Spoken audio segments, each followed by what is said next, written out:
आइए हम Motihari news channel के माध्यम से जानते हैं बिहार की 15 प्रमुख खबरों के बारे में। आज की सबसे पहले खबर, बिहार में वार्ड सदस्यों के लिए बड़ी खुशखबरी। नीतीश सरकार ने मेंटेनेंस के लिए हर महीने 5,000 रुपए देने का किया ऐलान। जी हां, सूबे के वार्ड सदस्यों के लिए एक खुशखबरी है। नीतीश सरकार ने वार्ड सदस्यों के लिए बड़ा ऐलान किया है। राज्य सरकार ने हर महीने वार्ड सदस्यों को लगभग 5,000 रुपए मेंटेनेंस कार्य के लिए देने का ऐलान कर दिया है। सीएम की अध्यक्षता में हुई मंत्रिपरिषद की बैठक में इस प्रस्ताव पर मुहर लग गई है। मंत्री सम्राट चौधरी ने बताया कि सरकार के इस निर्णय से मेंटेनेंस कार्य में लगे लोगों को 2,000 रुपये हर महीने दिए जाएंगे और बाकी के 2,000 रुपये का उपयोग जलापूर्ति योजनाओं के रखरखाव में किया जाएगा। सम्राट चौधरी ने कहा कि नल जल योजना के मेंटेनेंस कार्य के लिए यह पैसे दिए जाएंगे।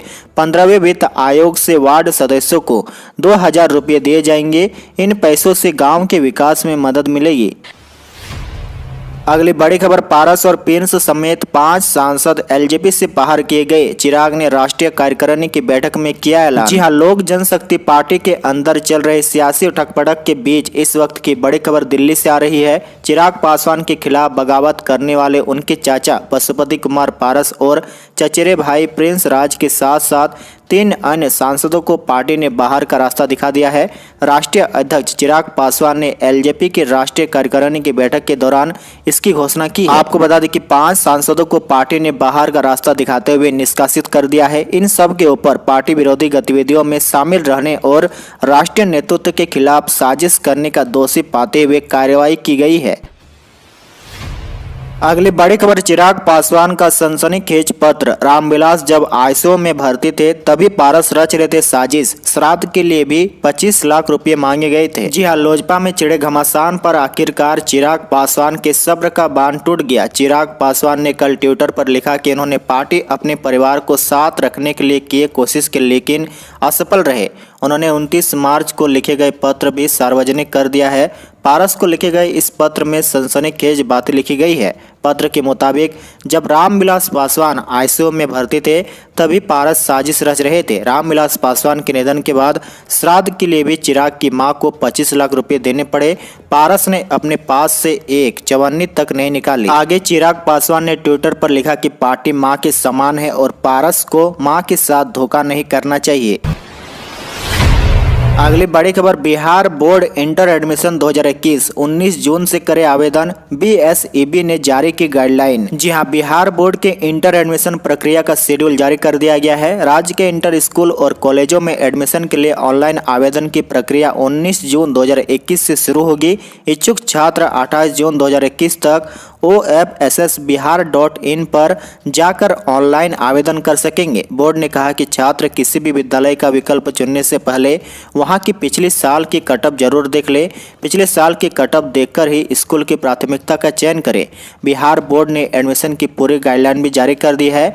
बोर्ड ने कहा कि इंटरमीडिएट में एक बार 17,02,000 सीटों पर एडमिशन लिया जाएगा। साथ ही आपको बता दें कि बिहार बोर्ड के अलावा सीबीएसई, आईसीएसई एवं अन्य बोर्ड के उत्तीर्ण विद्यार्थियों को भी ऑनलाइन आवेदन देने के लिए अवसर प्रदान किया जाएगा। चूंकि सीबीएसई, आईसीएसई बोर्ड के मैट्रिक कक्षा का रिजल्ट जारी नहीं हुआ है, ऐसे में जब भी इन दोनों बोर्डों को विद्यार्थियों का परीक्षाफल जारी किया जाएगा तब इन्हें आवेदन करने का अवसर दिया जाएगा। बिहार में सक्रिय हुआ मानसून, 19 जून तक रुक रुक कर होगी बारिश। वज्रपात की भी आशंका, जान माल का हो सकता है नुकसान। जी हां, पूरे बिहार में मानसून पूरी तरह सक्रिय हो गया है। 19 जून तक पटना सहित राज्य के अधिकतर हिस्सों में कहीं मूसलाधार तो कहीं मध्यम बारिश होगी। इस दौरान वज्रपात की भी आशंका है। इसको लेकर मौसम विभाग ने चेतावनी जारी की है। इसके अलावा उत्तर पश्चिम बिहार के जिलों पश्चिम चंपारण, सिवान, सारण, पूर्वी चंपारण और गोपालगंज में 16 जून यानी आज से भारी बारिश का रेड अलर्ट जारी किया गया है। वहीं दक्षिण मध्य बिहार के जिले पटना, गया, नालंदा, शेखपुरा, नवादा, बेगूसराय व लखीसराय सहित विभिन्न जिलों में अधिकतर स्थानों पर मेघ गर्जन के साथ बारिश होगी। साथ ही आकाशीय बिजली गिर सकती है। इसको लेकर मौसम विभाग ने ऑरेंज अलर्ट यानी सतर्क रहने की चेतावनी जारी की है।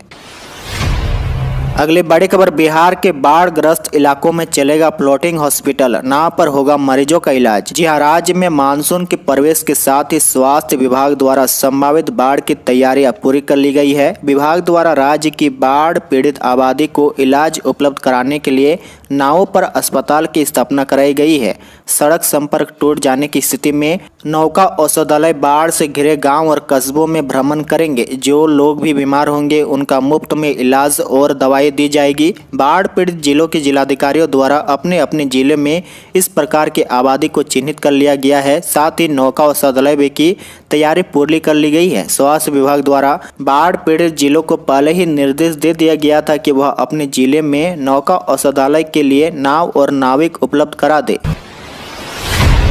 अगली बड़ी खबर, बिहार में 12वीं और ग्रेजुएट युवाओं के लिए निकलेगी बम्पर वैकेंसी। बीएसएससी ने शुरू की 2 परीक्षाओं की तैयारी। जी हां, बिहार में सरकारी नौकरी का इंतजार कर रहे युवाओं के लिए खुशखबरी है। प्रदेश में बड़े स्तर पर वैकेंसी निकलने वाली है। बिहार कर्मचारी चयन आयोग इस बहाली के लिए परीक्षा का आयोजन करेगा। इसकी तैयारी भी शुरू हो चुकी है। बीएसएससी 2 प्रतियोगिता परीक्षा का आयोजन करने वाला है, जिसके लिए अभ्यर्थी से आवेदन मांगे जाएंगे।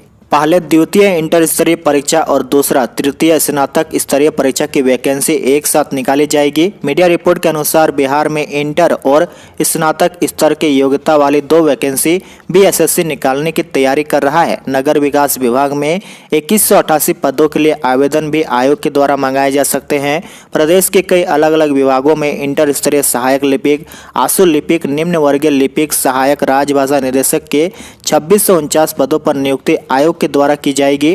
लॉकडाउन खत्म होने के बाद अब संस्थानों में कामकाज धीरे धीरे पटरी पर लौट रही है। इस महीने के अंत तक विज्ञापन जारी कर आवेदन मांगे जा सकते हैं।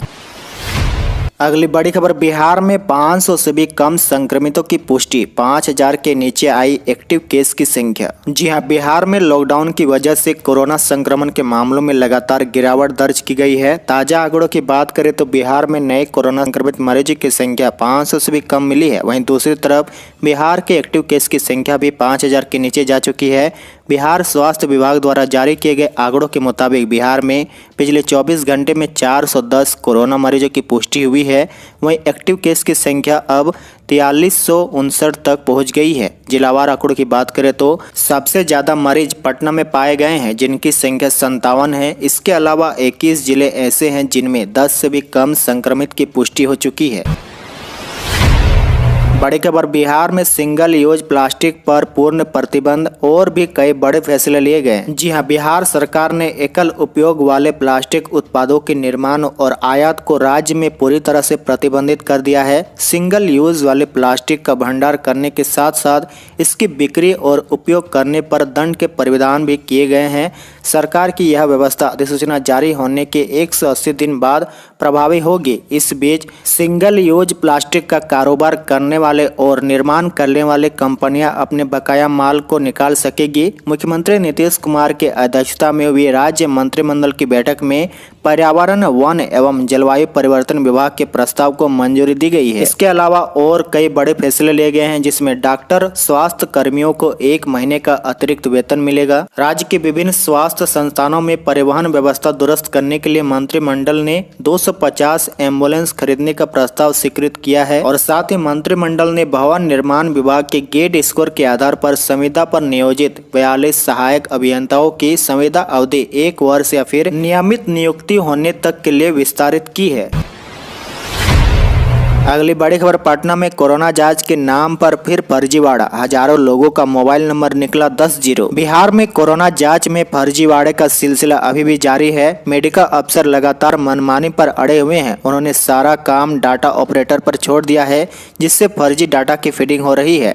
ताज़ा मामला पटना के 1131 लोगों की कोरोना जाँच के बाद उनके मोबाइल नंबर के आगे 10 जीरो दर्ज करने का है। सिविल सर्जन के आदेश पर जाँच में जो खुलासा हुआ है वह चौंकाने वाला है। डाटा ऑपरेटरों ने मोबाइल नंबर दर्ज करने के काम से पल्ला झाड़ने के लिए जांच कराने आए लोगों का मोबाइल नंबर ही गायब कर दिया है।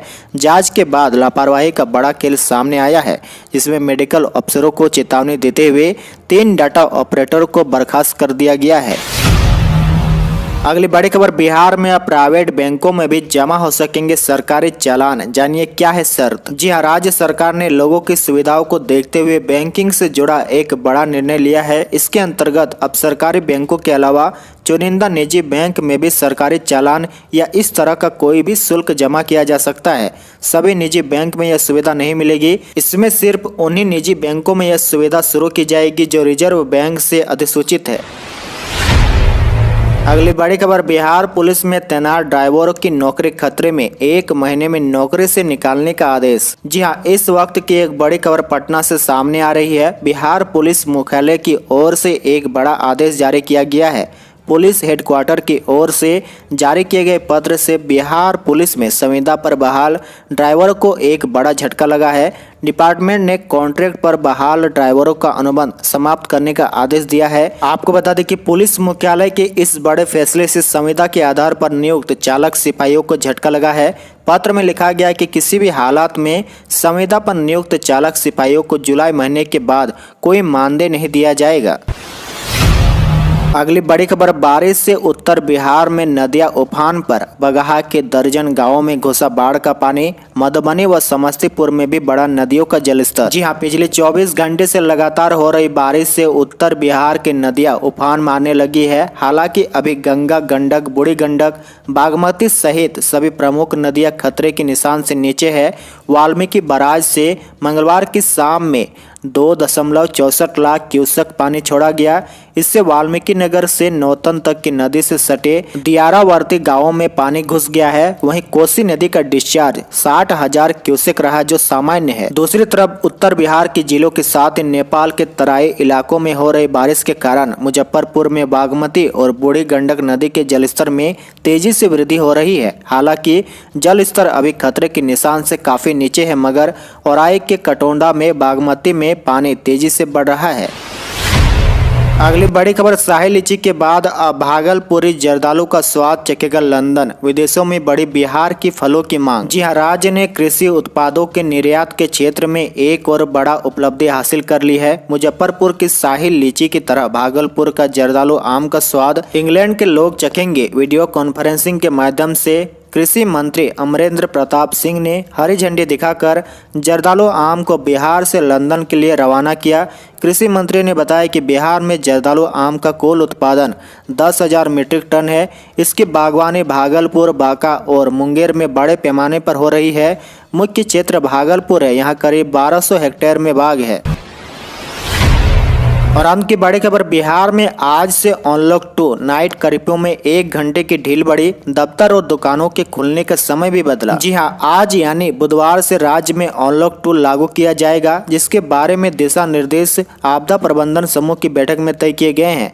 नए दिशा निर्देश के तहत जहां नाइट कर्फ्यू में 1 घंटे की ढील दी गई है, वहां दुकानों और दफ्तरों के खुलने का समय भी बदला गया है। मुख्यमंत्री नीतीश कुमार ने इसकी घोषणा की है। नया दिशा निर्देश के मुताबिक अगले 1 हफ्ते तक यानी 16 जून से 22 जून तक प्रतिबंधों में ढील देते हुए प्रदेश के सभी सरकारी और गैर सरकारी कार्यालय को 5 बजे शाम तक खोला जा सकेगा। इसके साथ ही दुकानें और प्रतिष्ठान शाम 6 बजे तक खोले जा सकेंगे। अब दुकानें सुबह 6 से शाम 5 बजे तक एक दिन बीच कर खोलने की इजाज़त है। इसके अलावा रात के कई 1 घंटे की ढील दी गई है। अब शाम 7 बजे की बजाय रात 8 बजे से सुबह 5 बजे